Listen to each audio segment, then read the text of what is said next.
If you're interested in seeing what all goes into finding a content studio, keep watching.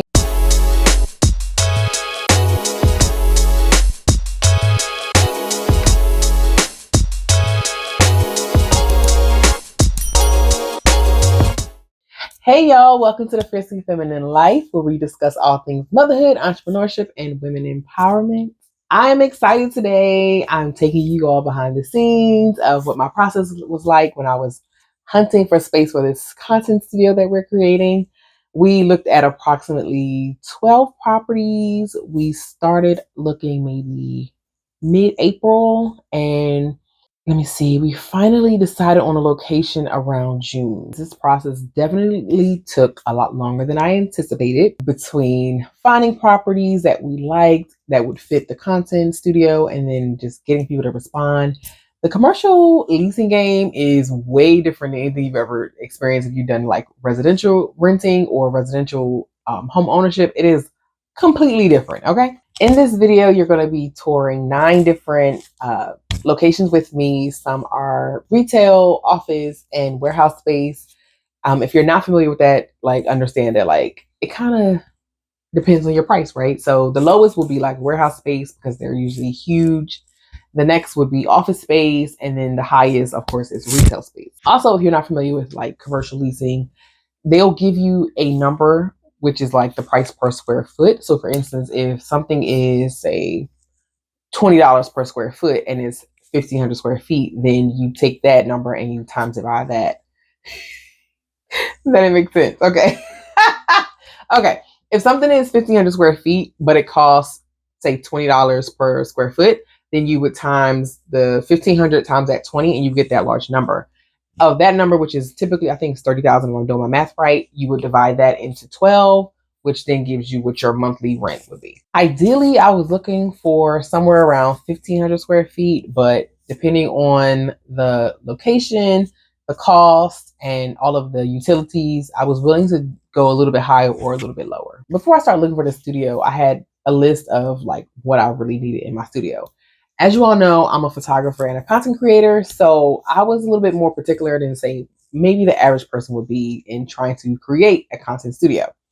The number one thing for me was it had to be in Prince George's County, Maryland, which is the county that I live in. I was very big on that because I think that the county is a mostly Black county and we get passed over a lot of things, and people will go to like DC, which is very close, and also like Montgomery County. But I knew for a fact that I wanted it to be in Prince George's County. The second thing is I knew it had to have windows for natural light. As a photographer, we are all about the light, and I personally like shooting mostly in natural light, so I needed space that was good for both daytime and nighttime, where I can bring in other artificial sources of light, but having windows was very, very important. The third thing I was looking for in my space was that it had parking. If you've ever been to the DMV, you know that sometimes parking can be a fool, okay? And I did not want my clients or me or any of the makeup artists that I work with to have to be fighting with parking, trying to find street parking and all that different stuff. So for me, it was important that the space had parking. When I first started looking, it was also very important to have enough space for makeup, right? So I definitely wanted to have at least 1 or 2 rooms where I can rent out to makeup artists, especially since makeup was included in all of my sessions. Now that you've seen everything I'm looking for in my content studio, get into these tours. This was the first place we looked at. It was a retail space located in Bowie, Maryland. As with most retail spaces, there was a big window behind me. As I walked in, there was open space. So pretty much we have to change the floors and also the walls because we didn't really like the paneling. There was a good ceiling height. There were some small rooms over to the right side, which included a bathroom and some other storage areas. Overall, though, this space was around 1,100 square feet, and we thought it was a little too small.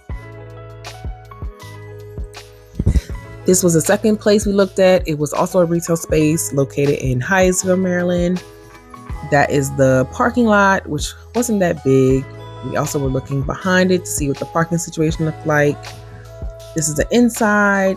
As you can see, someone started construction and then abandoned that job, but it had a lot of great natural light. However, it was a shell. There was a lot of work that needed to be done, but the light was so beautiful. The leasing agent told us that it was going to actually be a restaurant.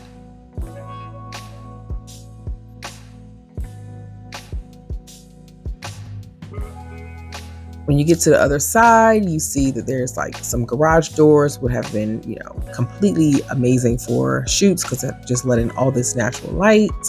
You go through there. There was another space that had good natural light. The floors were cement, so we could either choose to polish those or do something else.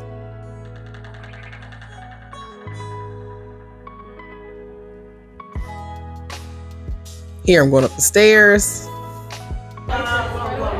We scared? No, it's dusty, so it's not as bad as it.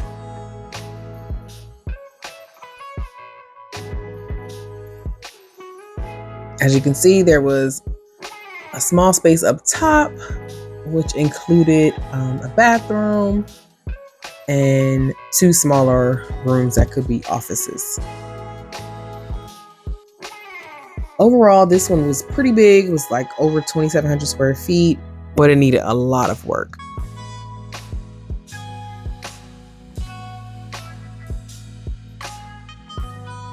In that same shopping center, we saw another retail location.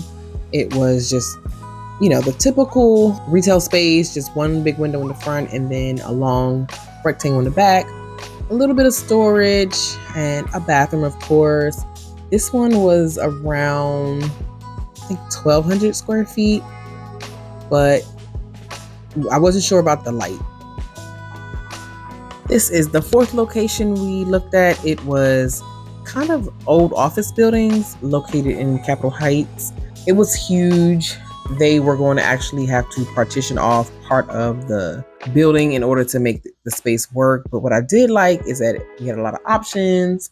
As you can see, huge. It was I think the space was roughly 5,000 square feet. However, you could definitely break it down into smaller units, which is what they were trying to sell us on, but I just wasn't sure about the timeline. As you can see here, there were just like tons of rooms. People were already using this as like content space. As you can see, there are mics, there's props, all kinds of stuff. So somebody had the right idea.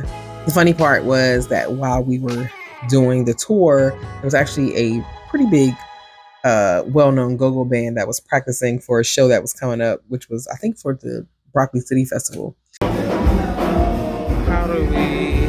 Overall, the space was really big, not in budget just because of the size, and the timeline really made me concerned a little bit. This space was a garage located in Temple Hills, Maryland. It was a little bit sketchy. However, it had a good amount of space, but not a lot of windows and light that I needed. The next 3 spaces were all in the same shopping center in Mitchellville, Maryland. The first one that we see is approximately 1,507 square feet. As you can see, it used to be a doctor's office, has some interesting colors, but it had a lot of room, decent ceiling heights. Windows, of course, is so important for me. Also, it was already had plumbing in it, so if we wanted to do, something different, we could. This one also had a bathroom inside of the unit, which was very helpful. Of course, they all shared a bathroom, but this was good because now I could have clients not leave the studio in order to use the restroom. Overall, I really like this space. I thought that it had a lot of room and it had some window lights that we could definitely make work. Also, if I had space for my own personal office in the studio, I think overall it was a good option.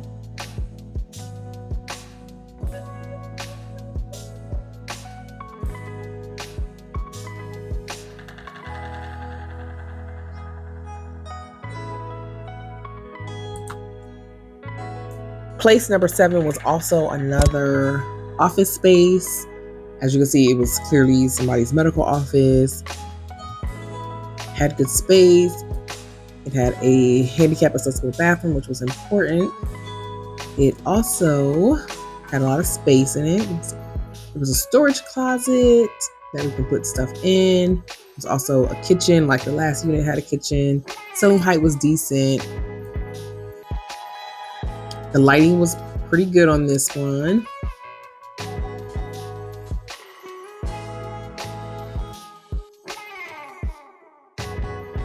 And you definitely had enough space. This one was approximately 2,000 square feet.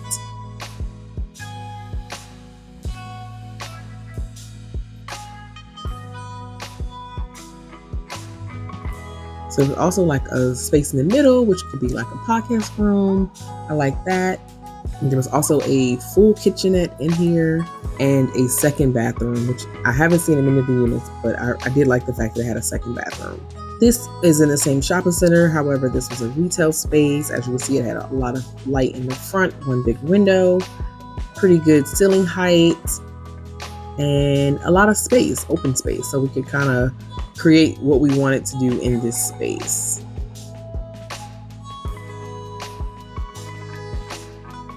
And last but not least, this is the 9th property we looked at. This is a office space located in Camp Springs, Maryland. And it was approximately 2,500 square feet. As you can see, it is huge, but it has a lot of lights, which we like. Ceiling height was, decent. We didn't like the carpet, of course, which, will be changed, but we liked it. So this space was huge. It had a lot of rooms, which we could use for different activities and different sets.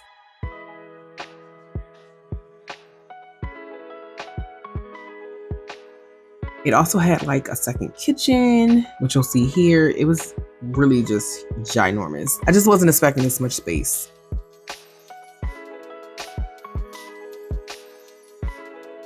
I'm not gonna lie, the price tag had me like, what the hell? But it's huge. It's still going, but again, you see all these windows. Oh my gosh, love it. That is a photographer's dream. We love natural light.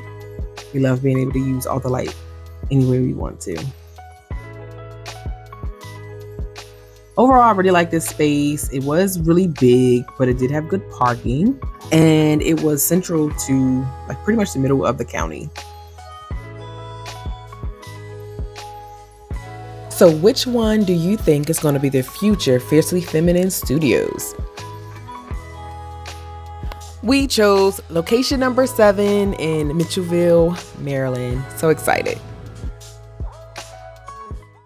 If you like this video, please make sure you give it a thumbs up and don't forget to subscribe so you can stay up to date with this content studio process. We're so excited. We're almost at the finish line and I want to share all of those things with you. Also, if you're a person who is trying to get your own content studio, make sure you watch this one and all the videos that are to come. I'm going to have so many different videos with like tips and tricks and things I wish I knew.